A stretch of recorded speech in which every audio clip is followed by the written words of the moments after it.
Hello, welcome to Pergola Nurseries. I'm a chilly night last night at Pergola Nurseries. Really cold, slippy this morning. But this plant, we planted this one last year, a younger plant. It's Himalayan mollis or witch hazel.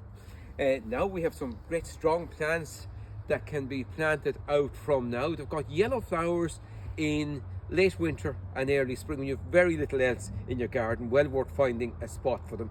They're small trees or large shrub. You can prune them to keep them 2.5 meters high, or let them go up to a few meters high if you want. But they stand out from the crowd with colour, flowering with yellow flowers on bare stems at this time of the year. The flowers are yellow with a little hint of red. That's Himalayan mollis, commonly called witch hazel. Can be planted from now once things thaw out in a couple of days again. Decent sized planting home when you're planting. A little bit of super dry planting fertiliser at the bottom, compost and soil on top, and the same back in around. And it's lovely winter flowering shrub. The small tree will be in your garden for years and years to come. Goodbye for now. Enjoy your garden.